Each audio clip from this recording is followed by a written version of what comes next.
Electrical easy में आपका फिर से स्वागत है। आज मैं बात करने वाला हूँ ट्रांसफार्मर की पूर्ण दिन दक्षता तथा विवरण के बारे में। तो पहले देखते हैं पूर्ण दिन दक्षता के बारे में क्या होता है। तो ये देखिए, ये थ्री फेज ट्रांसफार्मर का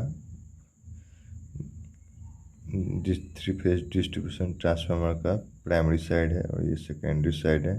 प्राइमरी साइड डेल्टा में कनेक्टेड है और सेकेंडरी साइड स्टार में कनेक्टेड है। तो यहाँ पे थ्री फेज हम लोगों ने एक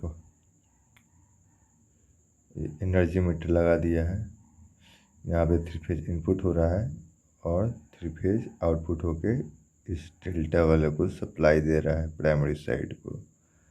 ठीक है, सेकेंडरी साइड में उसी प्रकार से यहाँ पे थ्री फेज 4 वायर सिस्टम चल रहा है। ठीक है, थ्री फेज 4 वायर सिस्टम क्यों कहा गया थ्री फेज 4 वायर सिस्टम? क्योंकि 3 फेज है, एक न्यूट्रल है बीच में।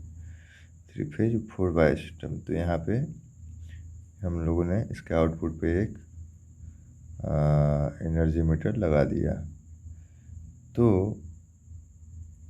पूर्ण दिन दक्षता के अंतर्गत क्या होता है कि ये बताता है कि रेशियो जो है आपका आउटपुट कितना मिल रहा है, वो आउटपुट का तथा इनपुट ऊर्जा का कंपेयर करता है। मतलब ये कह सकते हैं कि आउटपुट ऊर्जा का तथा इनपुट ऊर्जा का अनुपात पूर्ण दिन दक्षता को दर्शाता है। इसको परसेंटेज में बताया जाता है, इसलिए इसको 100 से गुना किया गया है। तो एक चीज़ जान के रखिए, कभी भी ये दक्षता 100% नहीं हो सकती है। ये चीज़ समझ, किसी भी मशीन की जो दक्षता होती है वो 100% कभी नहीं हो सकती है। वो आइडियल कंडीशन होता है। तो वो कंडीशन जो होता है वो प्रैक्टिकली पॉसिबल नहीं है। तो इसलिए यहाँ पे सपोज कीजिए कि इनपुट एनर्जी को ये मीटर मेजर कर रहा है, आउटपुट मीटर को ये मेजर कर रहा है। तो ये जो है, जो एनर्जी मीटर यूज हो रहा है आउटपुट साइड में, वो थ्री फेज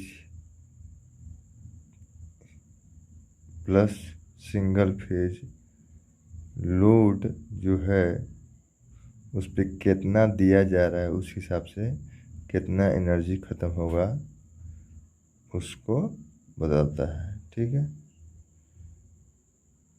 और यहाँ पे जो है ये kWh इन, ये इनपुट ऊर्जा कितना दिया जा रहा है आपको ट्रांसफार्मर को, ये बता रहा है। ठीक है, अब kWh है तो यहाँ पे हम लोग, चूँकि नाम है पूर्ण दिन दक्षता, तो ये 24 घंटे के एक टाइम पीरियड में चेक किया जाता है कि 24 घंटे में कितना आउटपुट ऊर्जा दिया, किसके सापेक्ष? इनपुट ऊर्जा के सापेक्ष। ठीक है, उसको कहते हैं पूर्ण दिन दक्षता। एक दिन में 24 घंटा, तो इस हिसाब से इसका नाम रखा गया है। ठीक है, अब देखते हैं ट्रांसफार्मर का वितरण।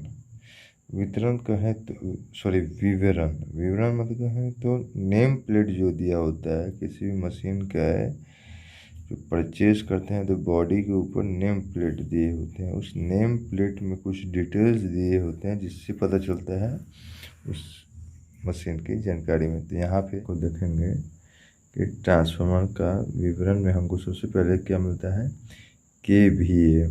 किसी भी बड़े ट्रांसफार्मर को किलो वोल्ट एम्पियर द्वारा मापा जाता है, उसकी क्षमता को दर्शाई जाती है। दूसरा होता है फ्रीक्वेंसी। तो फ्रीक्वेंसी जो होता है, सप्लाई फ्रीक्वेंसी 50 हर्ट्ज होती है। फेज क्या है, 3 फेज है या सिंगल फेज है? तो यहाँ 3 फेज था। कनेक्शन क्या है, ये सिंबल होता है प्राइमरी साइड का स्टार कनेक्टेड का, ये हो सिंबल होता है सेकेंडरी साइड का डेल्टा कनेक्टेड का। ठीक है, तो इस प्रकार से हुआ। वोल्टेज में देखते हैं तो प्राइमरी साइड 11,000 वोल्ट है और सेकेंडरी साइड आउटपुट मिल रहा है 400 वोल्ट।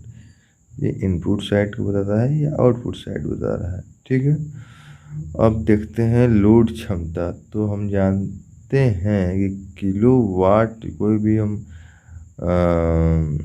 मशीन को पावर देते हैं वो ट्रू पावर होता है और उसको किलो वाट में या वाट में दर्शाया जाता है। तो ट्रांसफार्मर के द्वारा हमको मिलता है rating KVA kilo volt ampere में, और cos फाई जो होता है वो पावर फैक्टर होता है। तो दोनों के गुणनफल से किलोवाट या वाट मिलता है, लेकिन किलोवाट किलो में है इसलिए किलोवाट लगेंगे।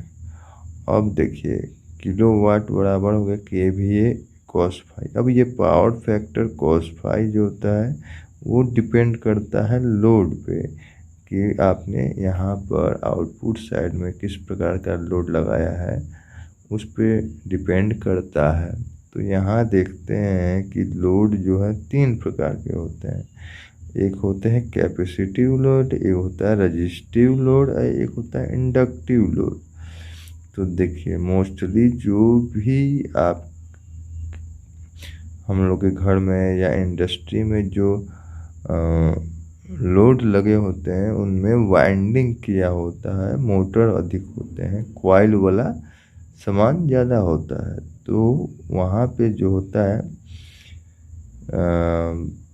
पावर फैक्टर जो होता है वो लैगिंग होता है। लैगिंग कहें तो 1 से कम होता है, 0.8 रहेगा, 0.9 रहेगा, इस तरह से रहता है। यूनिटी में जब रजिस्टिव है तो पावर फैक्टर हमेशा 1 होता है, यूनिटी मतलब 1 रहता है। और लीडिंग में जो कैपेसिटिव लोड रहेगा तो 1 से अधिक रहेगा। तो कैपेसिटिव लोड ना के बराबर यूज होता है।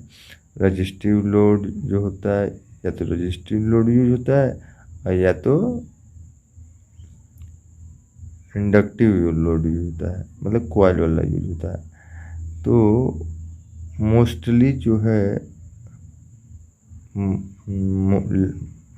कॉइल वाला सिस्टम यूज होता है तो लैगिंग होता है। अब चलिए इसमें देखते हैं कि अगर रजिस्टिव लोड है तो अगर पावर फैक्टर 1 है तो हमको आउटपुट कितना मिलता है। तो यहाँ पे सपोज कीजिए कि अगर किसी ट्रांसफार्मर का 100 kVA रेटिंग है, 100 kVA रेटिंग है, तो अगर